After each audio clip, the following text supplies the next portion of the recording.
আমাৰ মানুহবিলাকক পূজা মানুহ পাই বিজেপিয়ে 2019 মে'ৰ 27 তাৰিখে নামঘৰবিলাকত আপোনাৰ 5 লাখ 2 লাখ টকা দিলে। মানুহবিলাক সঁচাকে বহুতে ক'লে কংগ্ৰেছে কি দিলে, আজিলৈকে আমাক নামঘৰৰ কাৰণে একো দিয়া নাই। হয়, আমি দিয়া নাই, স্বীকাৰ কৰিছো, কিন্তু আমি মাছৰ তেলেৰে মাছ ভজা নাছিলো। এটলিষ্ট আমি সেই কথাষাৰ ক'ব বিচাৰিছো যে আপোনালোকৰ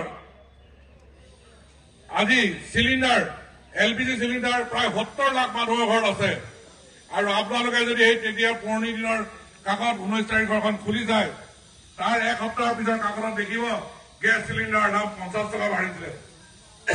তাৰ পিছত চব তাৰ 10 দিনৰ পিছত আৰু 50 টকা বাঢ়িছিলে, 100 টকা বাঢ়িছে। তাৰ মানে 70 লাখক যদি আপুনি 100 টকাৰে মাল্টিপ্লাই কৰে তেতিয়াহ'লে 700 কোটি টকা হয়। তেওঁলোকে দিলে 227 কোটি, কিন্তু আপোনালোকৰ পৰা আজিৰ দিনলৈকে তেওঁলোকে 700 কোটি টকা লৈ আছে। তেতিয়াহ'লে কয়, এজন গায়কে কৈছে চামুচেৰে দি বেলচা মাৰি লৈ যায়, এই কথাষাৰ সঁচা। ঠিক তেনেকুৱা ধৰণে বহুত আঁচনি আছে।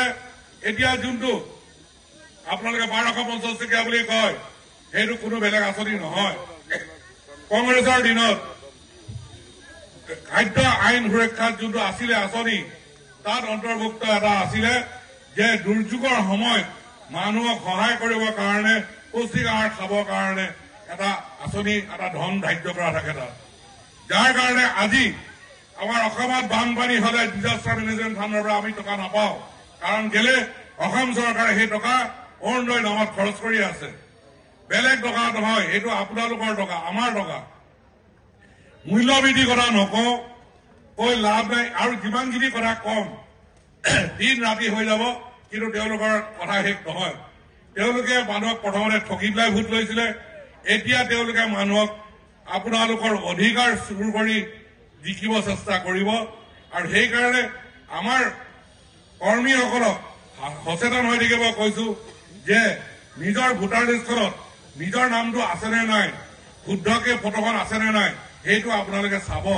কাৰণ বিহাৰত জীয়েকৰ ফটোখন বাপেকলত মিলাই দিছে, য'ত ভোটিং কেন্দ্ৰত গ'লে আপোনালোকৰ ভোটটো নহ'ব। ঠিক তেনেকুৱা ধৰণৰ তেওঁলোকে বহুত ষড়যন্ত্ৰ কৰিছে। ব্ৰাজিলিয়ান মডেলৰ কথাষাৰ আপোনালোকে শুনি আছে।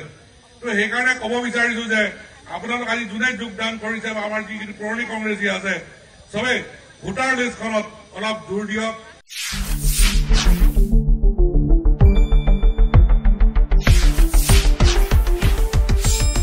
শুদ্ধ আৰু বিস্তৃত বাতৰিৰ বাবে চাই থাকক নিউজ ডেস্ক ৰিপৰ্ট।